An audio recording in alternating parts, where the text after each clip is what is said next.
Olá, bem-vindo ao PQU Podcast, o podcast para psiquiatras em formação. Nosso objetivo continua o mesmo: divulgar dados, informações e comentários que possam de alguma maneira contribuir na sua formação e auxiliar na sua prática clínica. Aqui é evidência com opinião. Eu sou Vinícius Guapo e é uma satisfação tê-lo como ouvinte. Um paciente agitado e com potencial para tornar-se agressivo pode desestabilizar mesmo as unidades de emergência mais bem estruturadas, as equipes mais bem treinadas e os médicos mais experientes.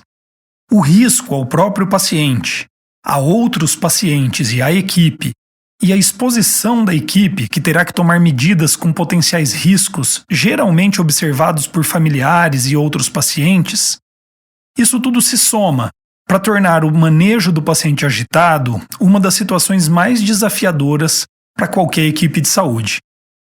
Isso sem mencionar que a maioria das unidades de atendimento médico não estão preparadas adequadamente para tal tarefa. A maioria das equipes de saúde e médicos não receberam treinamento adequado para tal. Aí sim o caos pode se instalar. O PQU Podcast é uma iniciativa do Luiz Alberto e minha, e que já está no ar há pouco mais de um ano. Obrigado a você, psiquiatra em formação, jovem médico, aluno de medicina e todos os profissionais de saúde que nos apoiaram durante este ano. Foram mais de 45 episódios publicados e mais de 14 mil acessos. No artigo publicado em 2017 no Psychiatric Clinics of North America, intitulado A Modern Day Fight Club: The Stabilization and Management of Acutely Agitated Patients in the Emergency Department, Andrew Neil e colaboradores organizam de maneira bastante didática as evidências sobre o manejo de pacientes agitados. No episódio de hoje, eu usarei este artigo como guia, mas usarei informações de outros estudos e a minha experiência em quase 10 anos como supervisor na unidade de emergências e emergências psiquiátricas do Hospital das Clínicas da Faculdade de Medicina de Ribeirão Preto. Vamos lá. Um bom atendimento a um paciente agitado começa antes mesmo de começar.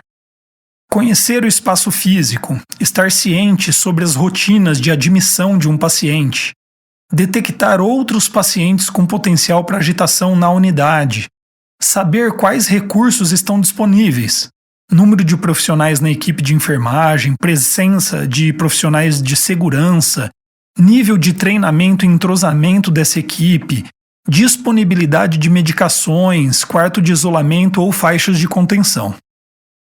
Nós não somos os maiores responsáveis por garantir que tudo isso esteja em dia. Isso fica a cargo dos organizadores do serviço, mas é claro que podemos colaborar.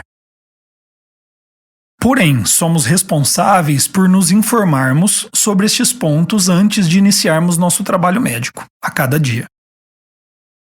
O manejo de um paciente agitado e agressivo, de uma certa maneira, me remete ao tipo de raciocínio clínico que aprendemos ao lidar com emergências cardiovasculares, no ACLS, por exemplo. Digo isso porque, ao atender um paciente agitado, iniciamos uma avaliação diagnóstica que eu chamaria de seriada, no sentido que o diagnóstico final, ou etiológico, se posso assim dizer, não é o objetivo principal. O mais importante é acertar ali o primeiro pit stop, e depois o próximo, e então o seguinte, até que o diagnóstico definitivo seja possível. Ao mesmo tempo, tomamos também condutas seriadas. A primeira medida, na maior parte das vezes, não tem como objetivo tratar a causa da agitação psicomotora, mas sim evitar uma escalada da agitação e seus riscos. É interessante notar que a avaliação diagnóstica e tomada de conduta se entrelaçam, sendo que a primeira interfere na segunda, para então esta modificar aquela, chegando a tal ponto de interação que já não podemos claramente definir se uma medida é diagnóstica ou terapêutica, já que contém nelas elementos de ambas as categorias. O momento de admissão do paciente agitado em uma unidade de atendimento é cheio de tensão e riscos, mas também de oportunidades para o médico. A primeira coisa a ser avaliada é a magnitude do risco de o paciente evoluir de um estado de agitação para um estado de agressividade, o que eu chamo aí de risco imediato do paciente. Então, inquietação, movimentos ríspidos, expressão de sentimentos negativos, tom de voz alto ou mesmo gritando, confronto verbal com atendentes e mesmo com você, clínico, agressividade voltada a objetos, dando murros na mesa, por exemplo, incapacidade de atender a comandos simples ou ainda incapacidade para se acalmar. Esses são todos sinais de risco. Neste ou em qualquer outro momento da admissão e da avaliação do paciente, se esse risco ficar alto demais ou mostrar sinais de uma escalada, o médico deveria tomar condutas para manejo da agitação do paciente, sejam essas condutas verbais, farmacológicas ou físicas.